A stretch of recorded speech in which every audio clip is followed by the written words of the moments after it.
La adoración a Jesús en el Nuevo Testamento. Primer pregunta. Mi apreciado hermano, si Jesús no es Dios, ¿por qué no reprendió a Tomás? Y en Mateo 2:2 los sabios fueron a adorarle. En Mateo 8 el leproso le adoró. Mateo 18 también un hombre le adoró. Mateo 14:33 los apóstoles le adoraron. En Mateo 15:25 la mujer cananea le adoró. En Lucas 24:52, Juan 9:38, Hebreos 1:6, usted ya conoce esas escrituras, mi hermano. Ellos estaban adorando al gran Dios Todopoderoso, Señor Jesucristo, que estaba en aquel cuerpo llamado Jesús. Ayúdame, hermano. Estoy con estas interrogantes. Por favor, ayúdame, ya que desde que fui bautizado tengo estas preguntas. Segunda pregunta. Hermano, tengo una pregunta y si no le parece mal, me agradaría tener una respuesta, si no es una molestia. En Mateo 28, los discípulos se postraron ante el Señor Jesús resucitado. Es indigno que un judío se incline o se postre ante alguien para adorar. ¿Qué enseña el hermano Branham en cuanto a esto? El hermano Brian Kusurk y el hermano Liveio. Gracias, hermano. Shalom. Amén. Aquí está mi respuesta para todas esas preguntas. Muchos, cuando leen en las Escrituras que el Hijo de Dios estaba siendo adorado, ya sea por los apóstoles o por cualquier otro, interpretam como si fuera un reconocimiento por parte de aquellas personas de que Jesús era Dios. Esta interpretación sobre la adoración comenzó con la Iglesia Católica, que formuló una doctrina de 3 personas de la divinidad y que después, al pasar del tiempo, fue mantenida por las demás iglesias protestantes, no solamente por las trinitarias, sino inclusive por los de la unicidad. No debemos olvidar de que también la mayoría de los traductores de la Biblia son trinitarios, y ellos tradujeron conforme a sus propias interpretaciones, teniendo en cuenta sus puntos de vista teológicos.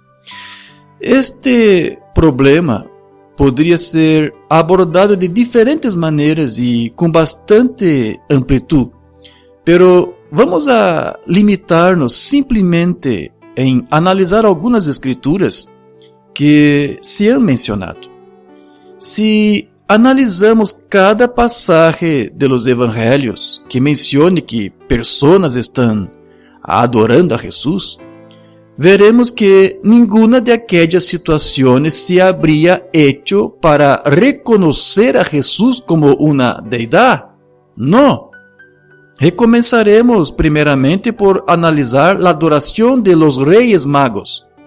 Mateo capítulo 2, versículo de 1 a 2 y después el versículo 11. Después de nacer Jesús en Belén de Judea, en tiempos del rey Herodes, unos magos del oriente llegaron a Jerusalén preguntando: ¿dónde está el rey de los judíos que ha nacido? Porque vimos su estrella en el oriente y hemos venido a adorarle. Y entrando en la casa, vieron al niño con su madre María, y postrándose le adoraron. Y abriendo sus tesoros le presentaron obsequios de oro, incienso y mirra. Bueno, para empezar, usted no puede hacer que estos magos tengan más revelación que tenían los apóstoles, porque incluso sus discípulos no adoraron a Jesús como Dios. Del mismo modo, el hecho de que los magos hayan honrado a Jesús no significa que tenían alguna revelación de que Él fuera la persona de la deidad encarnada. Tenemos que entender una cosa: Los sabios no tenían el Espíritu Santo. Lo que hicieron fue una práctica de una costumbre oriental de reverencia muy común en su tiempo, que ya explicaremos. El hermano Branham nos mostrará que los magos buscaban a Jesús porque reconocieron por las Escrituras que aquel muchachito sería el futuro rey de Israel. Y en aquella época ellos homenajeaban a sus reyes reverenciándoles. Conforme a lo que el hermano Branham nos explica en sus sermones, esa fue la verdadera razón por la que ellos le reverenciaron. Los magos estaban adorando a Jesús como el rey de los judíos, no como Dios. Incluso los regalos que le trajeron lo probaban. Mensaje La Gran Luz Resplandeciente, 22 de diciembre de 57. ¿Qué representa el oro? Él era un rey. Él no tenía que ser hecho un rey. Él nació rey. Él era el rey eterno de Dios.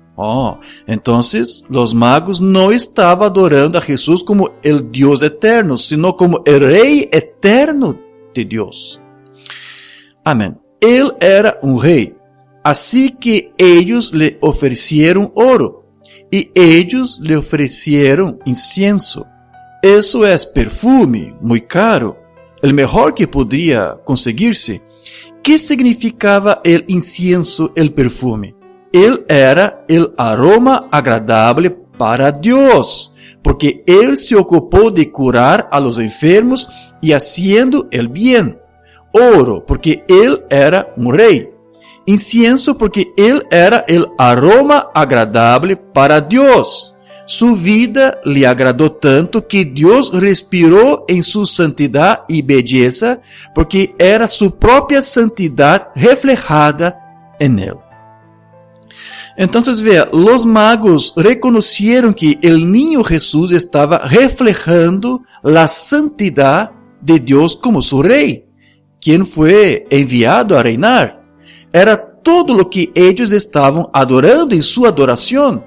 En los años siguientes, el hermano Branham añadió información, pero sin alterar lo que ya había dicho en los años anteriores, que el oro que los magos ofrecieron fue una inspiración dada a ellos por Dios, para identificar que aquel niño futuramente sería, a saber, la divinidad en el servicio a Dios para morir.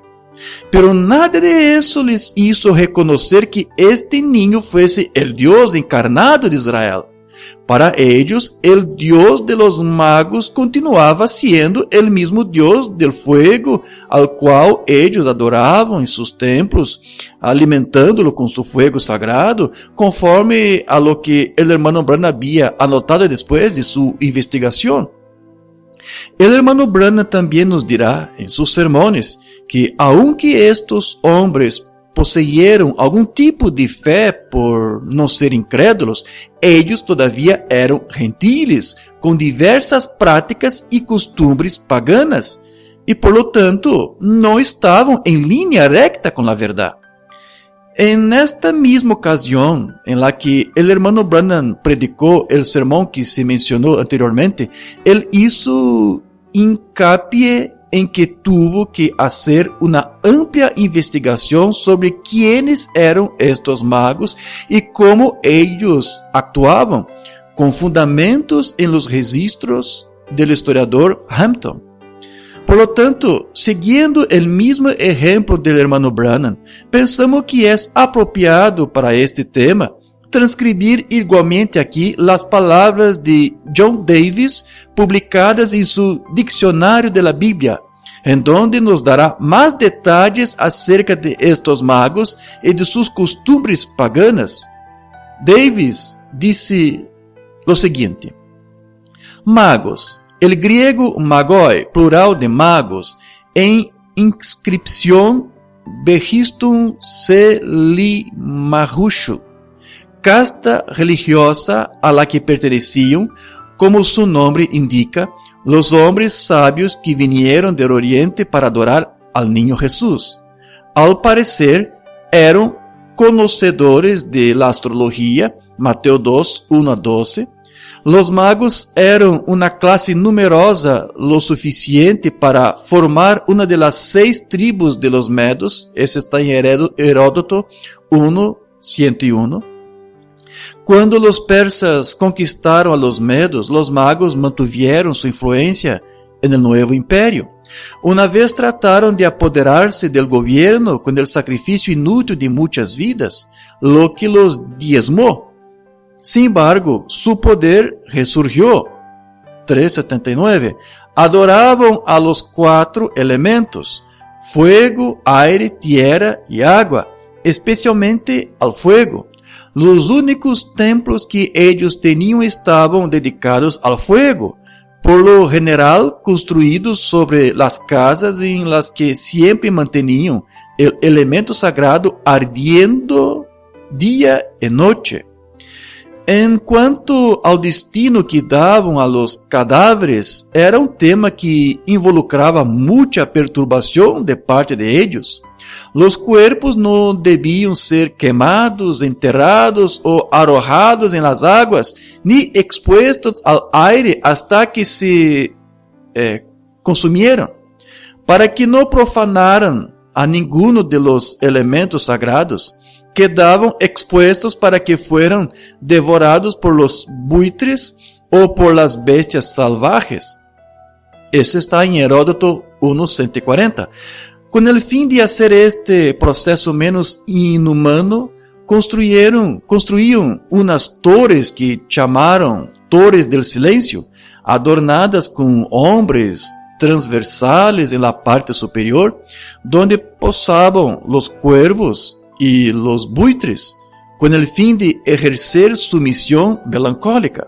Los magos usaban vestimentas sacerdotales que constaban de una sola túnica blanca, sombrero alto de fieltro con solapas para cubrir los lados de la cara. Pretendían ser mediadores entre Dios y los hombres, interviniendo en todos los sacrificios. Interpretavam los sueños y los presagios y decían tener el don de la profecía. Tenían mucho cuidado en eliminar a todo animal que consideraban que pertenecía a criaturas malignas. Los extranjeros daban menos importancia a las doctrinas religiosas y a las funciones sacerdotales de los magos que a sus encantamientos. Con el tiempo, los griegos daban el nombramiento de mago a todos los hechiceros que empleaban los métodos y los procesos del Oriente. En los tiempos del Nuevo Testamento, llamaban de magos a cualquier tipo de curandero que practicaba la adivinación y la magia. El judío Bar Jesús era un mago judío, así como Simón, quien ejercía la magia engañando al pueblo samaritano. Bueno, por lo tanto, vemos que estos hombres eram adivinos, videntes e interpretadores de sueños, uma classe gnóstica de sacerdotes medo-persas com tradições muito antiguas, pero aún así Dios guió a algunos de estos hombres hasta su hijo para reverenciarlo, teniendo en cuenta que en aquellos días los sacerdotes del templo, los escribas, los fariseos, saduceos, etc., que se sentavam en la silla de Moisés, guardando la ley y los profetas, no estaban teniendo ningún discernimiento sobre el tiempo en el que estaban viviendo. Aquellos hombres estaban sustituyendo la palabra de Dios por sus propias tradiciones. Tal era la ceguera de la clase religiosa de Israel que foi necessário enviar adivinos e sacerdotes paganos para oferecer los homenajes que nenhum sacerdote judío estava espiritualmente calificado para hacerlos. Vemos que algo similar ocurrió con el hermano Branham cuando en cierta ocasión fue interceptado por una mujer adivina que le dijo que él había nacido con una señal que siempre le seguía y que su nacimiento era en realidad un regalo que Dios le estaba concediendo a los hombres de la tierra, así como fue con el nacimiento de su hijo Jesús. A pesar de que ella também não tinha o Espírito Santo, exatamente como com aqueles magos, esta mulher podia ver coisas que a classe teológica de aqueles dias nem sequer tinha ideia, porque, como sabemos, o ministério de William Branham também era um cumprimento das Escrituras, pero os maestros e teólogos lo ignoravam por completo. Em aqueles dias também era muito comum entre algunos la práctica pagana de adorar a sus reyes como si fueran a divinidad. Así que si realmente fuera el caso, Jesús no habría sido exactamente el primero y ni el último que aquellos hombres habrían adorado con esta finalidad, porque aunque yo particularmente no creo que los sabios le adoran con esta intención. La palabra adoración que aparecem em los evangelios, en la mayoría de las ocasiones, viene del griego proskuneo, y ella envuelve varios tipos de adoración. Esta palabra tiene el sentido de dar reverencia, homenaje, demonstrar reconocimiento. También significa literalmente agacharse en cuclillas, encogerse, por causa de la palabra de origen pros, que significa inclinar-se hacia adelante. Também tem o sentido de besar, recordando a figura de um perro, cuón, que lame a mano de seu proprietário, reconheciendo-lo como seu senhor. Em la concordância Strong vemos a seguinte explicação de esta palavra. Provavelmente é derivado de outra, significado de besar, como um perro que lame a mano de seu amo. Besar la mano de alguien en señal de reverencia. Entre los orientales, especialmente los persas, caer de rodillas y tocar el suelo con la frente como una expresión de profunda reverencia. Eso fue exactamente lo que aquellos magos de Oriente hicieron, ¿sí? También en el Nuevo Testamento, por arrodillarse o prostrarse, homenajear o reverencia a alguien, ya sea para expresar respeto o para suplicar. Se utiliza para reverenciar a personas y a seres de posición superior, a los sumos sacerdotes judíos. Tenga en cuenta que los sacerdotes judíos también recibían adoración, ¿sí? Y también se refiere a Dios o a Cristo o a seres celestiales o hasta mismo a los demonios. Ok, eso es lo que usted encuentra en la concordancia de Strong. Así que esta palabra tiene el sentido de ponerse en cuclillas y de besar, sean las manos o los pies. Aunque las escrituras no lo mencionan, seguramente los mismos sabios que presentaron sus homenajes al niño Jesús tuvieron que ofrecer las mismas reverencias cuando el rey Herodes les llamó en privado, dado que no eran hombres de autoridad y estaban allí como extranjeros, con la diferencia de que para él no trajeron ningún regalo. Herodes falsamente les dijo que cuando encontraron al niño, que le avisaron porque también quería adorarle, o sea, presentar sus respetos, inclinándose y besando al niño, pero no con la pretensión de reconocerlo como el Dios de Israel, y tampoco habría sido esa pretensión por parte de los sabios paganos, pero como un futuro rey. En la traducción de la Biblia de Jerusalén para el portugués, la palabra proskuneo fue traducido más correctamente como homenaje. Nacido Jesús en Belén de Judea, el tiempo del rey Herodes, unos magos que venían del oriente se presentaron en Jerusalén, diciendo, ¿dónde está el rey de los judíos que ha nacido? Pues vimos su estrella en el oriente y hemos venido a homenajearle. ¿ve? No adorarle. Entonces Herodes llamó aparte a los magos y por sus datos precisó el tiempo de la aparición de la estrella. Después, enviándolos a Belén, les dijo: id y indagad cuidadosamente sobre ese niño, y cuando le encontréis, comunícadmelo, para ir también yo a homenajearlo. Entraron en la casa, vieron al niño con María y su madre, y prostrándose le homenajearon. De alguna manera, los magos también eran visionarios y profetas. Tuvieron acceso en el Oriente a las profecías que hablaban de la futura venida del Mesías, y con ganas de ver el día en que se cumpliese, estaban atentos a cualquier señal que indicara que eso estaba cercano a acontecer. De esta manera, Dios honró su fe, porque Él no hace acepción de personas.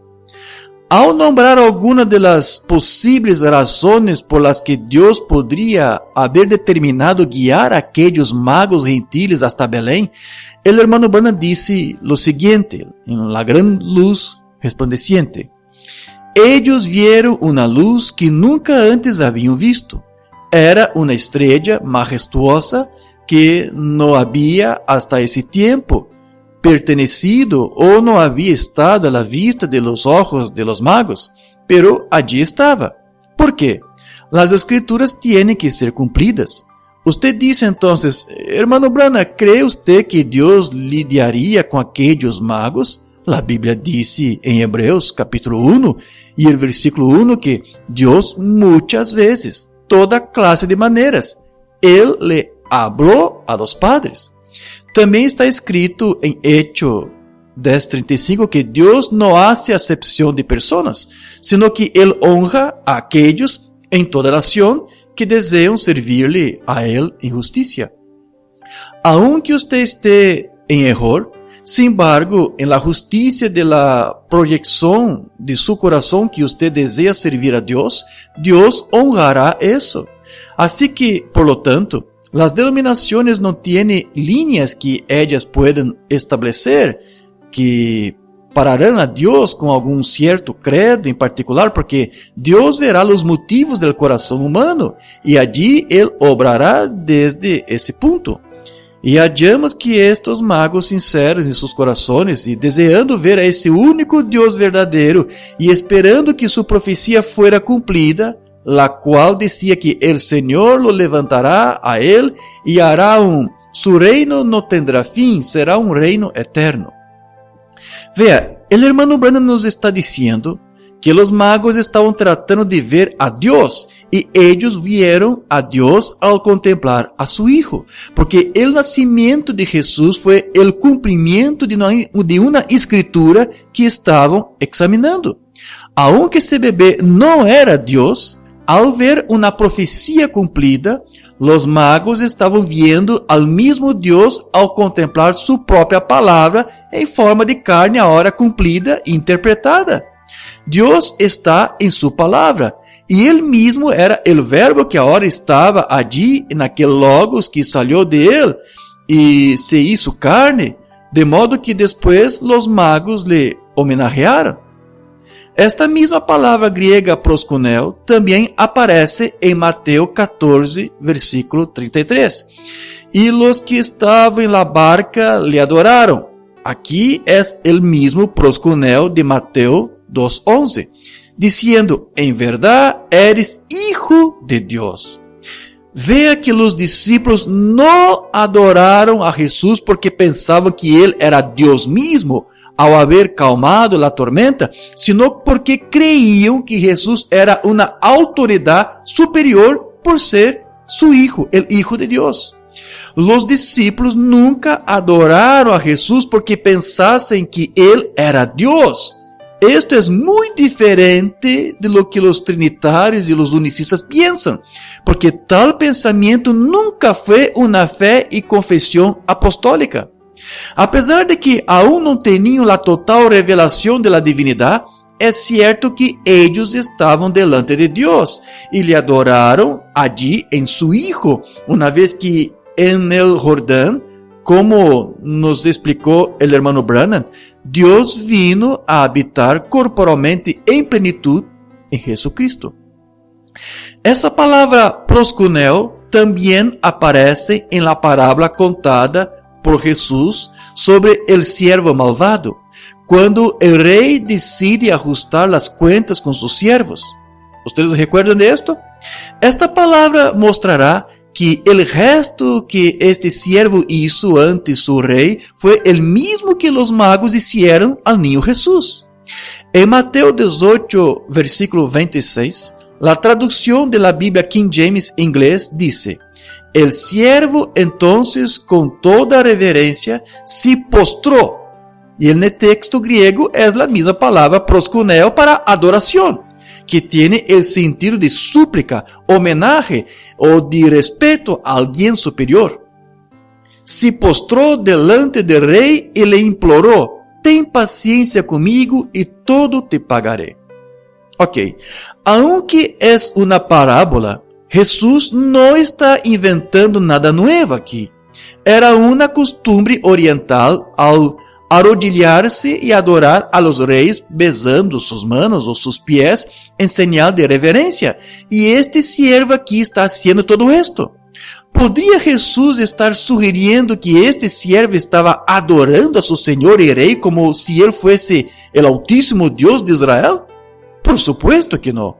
Pero vea que en esta parábola el siervo no está haciendo a su rey nada diferente de lo que los magos hicieron al futuro rey de Israel, debido a que la palabra usada aquí fue absolutamente la misma palabra y con el mismo sentido. En Apocalipsis, el Señor Jesús dice que los creyentes de Filadelfia serían adorados. Y ahora, Apocalipsis 3, versículo 9. He aquí yo entrego de la sinagoga de Satanás a los que se dicen ser judíos y no lo son, sino que mienten. He aquí yo haré que vengan y adoren delante de tus pies y que reconozcan que yo te he amado. ¿Estaría Jesús insinuando que esos creyentes serían adorados como divinidades? Este es apenas un ejemplo más de que la traducción incorrecta realizada por los traductores trinitarios de proskuneo para adoración, cuya palabra es utilizada por ellos para insinuar un culto religioso, se escapa de su verdadero significado cuando se contrasta con su contexto. En el Evangelio de Marcos también se registró que los soldados romanos adoraron a Jesús, Marcos 15, versículo 19, y le herían en la cabeza con una caña y escupían en él, y arrodillándose le adoraban. Es cierto que lo hicieron para burlarse de él, pero no lo hicieron para reconocerlo como un Dios, sino como un rey. Y en ese caso, de acuerdo con su comprensión, un rey derrotado de una nación conquistada. Otra situación en la que una vez más nos encontramos con la palabra proskuneo se encuentra en Mateo 28, versículo 9. Y mientras iban a dar a las nuevas a sus discípulos, he aquí Jesús les sale al encuentro diciendo: salve. Y ellas, acercándose, abrazaron sus pies y le adoraron. Ellas se agacharon y besaron sus pies en señal de reverencia, porque al igual que antes, ellas habían reconocido juntamente con los apóstoles de que Jesús era el Hijo del Dios Altísimo, pero ahora resucitado. Luego, en Mateo 28, 16 a 17, vemos que los discípulos hicieron lo mismo que habían hecho en Mateo 14, 33. Entonces los 11 discípulos se fueron a Galilea, al monte donde Jesús les había ordenado. Y cuando le vieron, le adoraron, mas unos dudaban. Aquí los discípulos adoraron a Jesús de la misma manera y con la misma intención con que lo habían hecho anteriormente, como en Mateo 14:33, porque reconocían que Él era realmente el Hijo de Dios ahora resucitado. Pero aquí Jesús está en una condición diferente a la de Mateo 14, porque allá Dios estaba habitando corporalmente en plenitud en su Hijo. Pero después de su resurrección, Dios no estaba más habitando en su cuerpo. Jesucristo apenas está allí en su cuerpo glorificado. Y Dios solo volverá a habitar plenamente en el cuerpo de su Hijo cuando Él vuelva en su segunda venida. Pero aún así, los apóstoles estaban delante de alguien que fue y siempre continuará siendo la imagen visible del Dios invisible. Y así como los magos, los apóstoles también pudieron de alguna forma estar allí de nuevo adorando al único y Dios verdadero al contemplar su palabra cumplida, porque las profecías decían que el cuerpo del Mesías no sufriría corrupción, y ellos estaban viendo a Dios, es decir, su palabra siendo cumplida e interpretada ante sus ojos. Jesús también dice en cierta ocasión que Él adoraba al Padre, a su Dios. Juan 4:22. Vosotros adoráis lo que no sabéis. Nosotros adoramos lo que sabemos porque la salvación viene de los judíos. Amén. Jesús aquí se está incluyendo junto con los demás israelitas que adoraban al único Dios verdadero. Jesús no se adoraba a sí mismo, Él adoraba a Dios. Y como vemos en Hechos 4:24-30, incluso después de la ascensión de Jesús, los discípulos y toda la iglesia continuaron haciendo sus oraciones y dirigían su adoración solamente para Dios, pero siempre haciendo todo en el nombre de su Hijo, conforme a lo que el Señor Jesús les había enseñado. Amén. Consideremos ahora otro texto de Marcos 5:6-7. Allá dice que un endemoniado también adoró al Hijo de Dios. Y cuando vio a Jesús de lejos, corrió y le adoró. Del griego, proskuneo. ¿Estaría el demonio adorándole como Dios? Veamos. Y clamando a gran voz dijo: ¿Qué tengo contigo, Jesús, Hijo del Dios Altísimo? El demonio no estaba adorando a Jesús como el Dios Altísimo, pero como el Hijo del Dios Altísimo, exactamente como los apóstoles también hicieron, ¿sí? Te conjuro por Dios que no me atormentes. Amén. Te conjuro por Dios. El diablo sabía que Jesús no era Dios, porque él se refirió a él como a otro ser distinto del Hijo. Es terriblemente inquietante y desconcertante constatar que los demonios entienden mucho mejor de la divinidad que los trinitarios y los unicistas del mensaje. La razón es que desde el principio de la creación, estos demonios antiguamente podrían haber sido ángeles que después acabaron rebelándose. Vieron al Hijo en su gloria junto a su Padre. Esto para ellos es una verdad tan irrefutable que ni siquiera osarían contestar. Ellos siempre hicieron confesiones públicas, no de que Jesús era Dios, sino de que Él era su Hijo. Así nos enseñó el hermano Branham. Su mensaje Inspiración, 28 de enero de 56. ¿Ve cómo el diablo atrapa a las personas hoy en día? Ellos piensan, bueno, yo voy a la iglesia. Ciertamente creo en Dios, creo que Jesús es el Hijo de Dios. Cada demonio en el infierno cree de la misma manera. Ellos confesaron esto públicamente, ante miles. Confesaron que Él era el Hijo de Dios, no Dios mismo, ¿sí? Ellos no fueron salvos.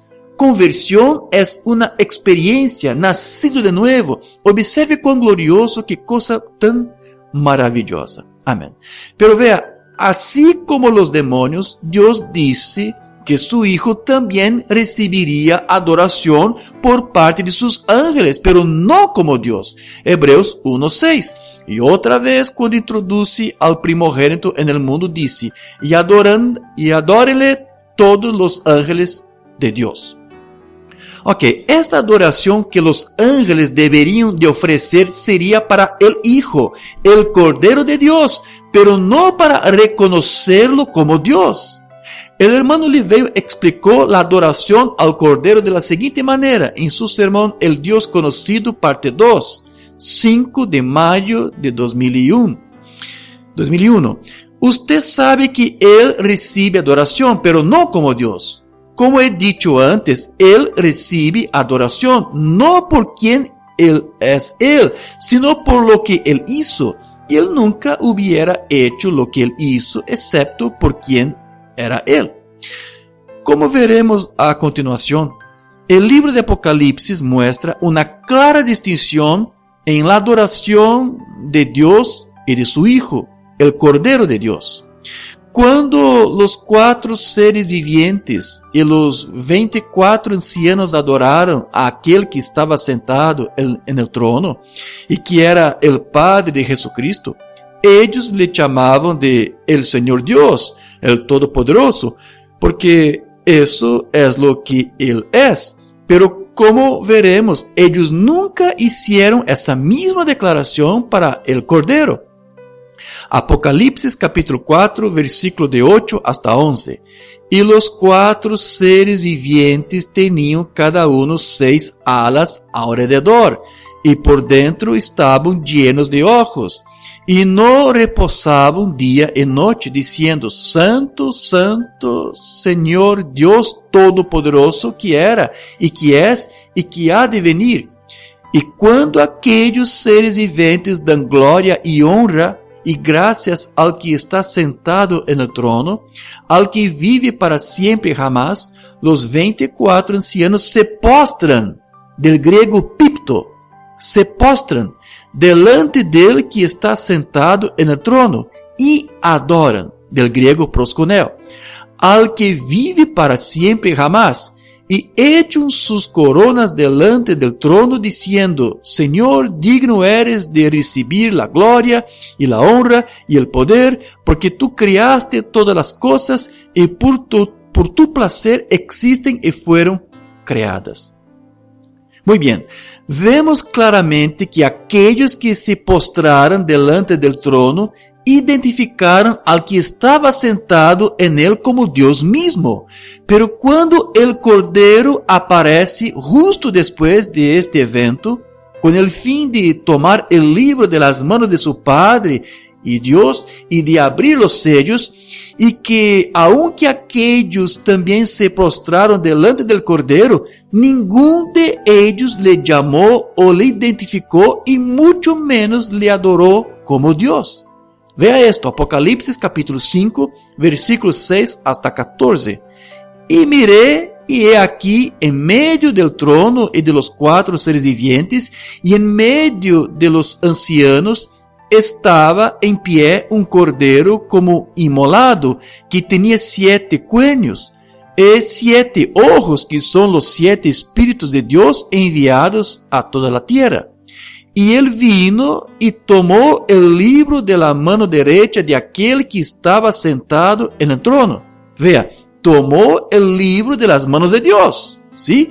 Y cuando hubo tomado el libro, los 4 seres vivientes y los 24 ancianos se postraron delante del Cordero. Vea, la palabra usada aquí en el griego no era proskuneo, sino pipto. Postraron, que no tiene el mismo sentido de adoración, aunque en la concordancia de Strong entre varios sentidos para esta otra palabra, pipto, que literalmente significa caer postrado, él menciona que esta interpretación podría ser una de ellas. Aquí está.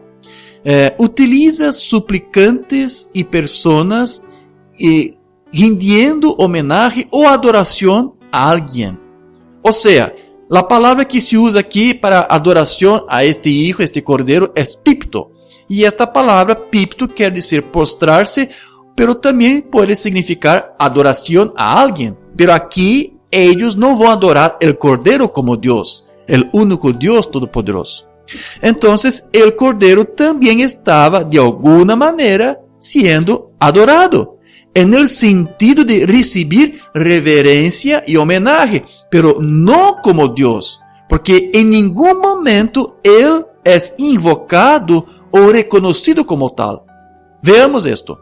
Teniendo cada uno arpas y tazones de oro llenos de perfumes, que son las oraciones de los santos, y cantaban un cántico nuevo, diciendo: digno eres de tomar el libro y de abrir sus sellos, porque tú fuiste inmolado y nos has redimido para Dios con tu sangre, de todo linaje y lengua y pueblo y nación, y nos has hecho para nuestro Dios reyes y sacerdotes, y reinaremos sobre la tierra. Vea que aquí dice que el Cordero fue reverenciado no por lo que él era, sino por lo que él había hecho, que fue el haber muerto a fin de comprar almas para Dios con su sangre, no para sí mismo. Y como se verá más adelante, esta es la razón por la cual los ángeles también le ofrecieron reverencia. Esta escritura confirma lo que fue expresado por el hermano Liveo de que el Hijo es adorado por lo que él hizo. Después dice: y miré y oí la voz de muchos ángeles alrededor del trono, y de los seres vivientes y de los ancianos. Y el número de ellos era millones de millones que decían en alta voz: el Cordero que fue inmolado es digno de recibir el poder, las riquezas, la sabiduría, la fortaleza, el honor, la gloria y la alabanza. Y oí a toda criatura que está en el cielo y sobre la tierra y debajo de la tierra y que está en el mar, y todas las cosas que en ellos hay, diciendo: al que está sentado en el trono y al Cordero. Vea, ellos están hablando de dos aquí, o sea, de Dios y de su Hijo. ¿Sí? Al que está sentado en el trono, o sea, a Dios, y al Cordero, a otro ser, que es su Hijo, ¿sí? Sea la alabanza y la honra y la gloria y el poder por siempre y jamás. Y los 4 seres vivientes decían: amén.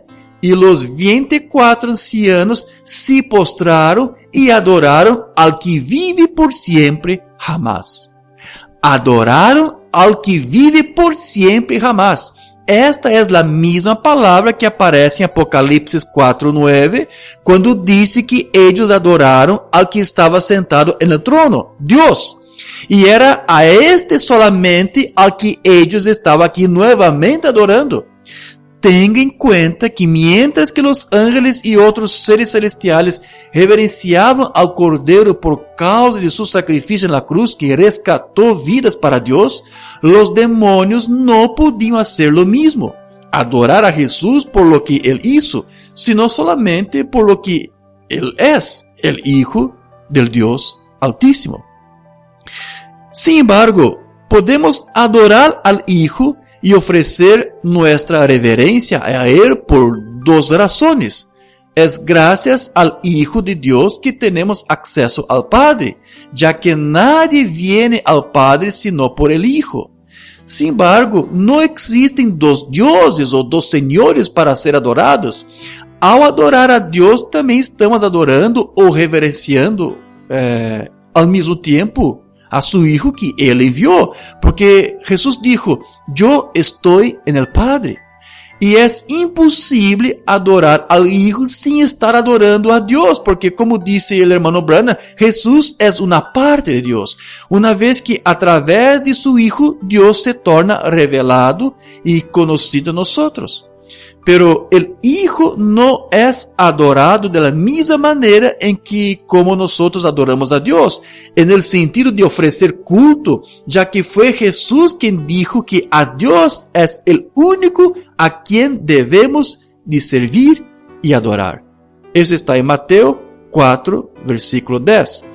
Entonces Jesús le dijo: Vete, Satanás, porque escrito está: al Señor tu Dios adorarás y a Él solo servirás.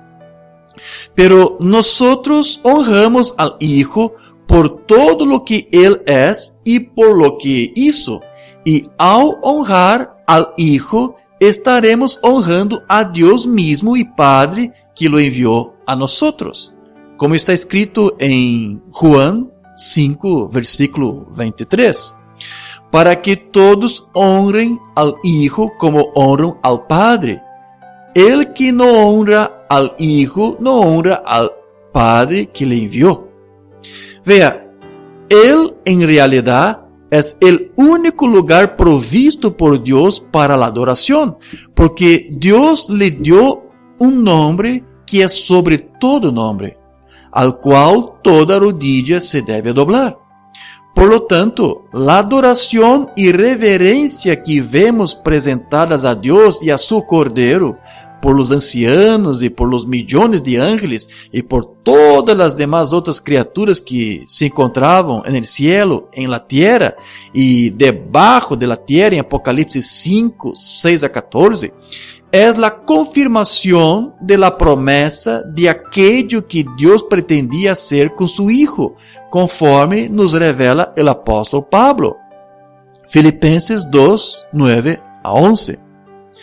Por lo cual Dios también le exaltó hasta lo sumo y le dio un nombre que es sobre todo nombre, para que al nombre de Jesús se doble toda rodilla de los que están en el cielo y en la tierra y debajo de la tierra, y toda lengua confiese que Jesucristo es el Señor, para la gloria de Dios Padre. Amén. Gracias a Dios.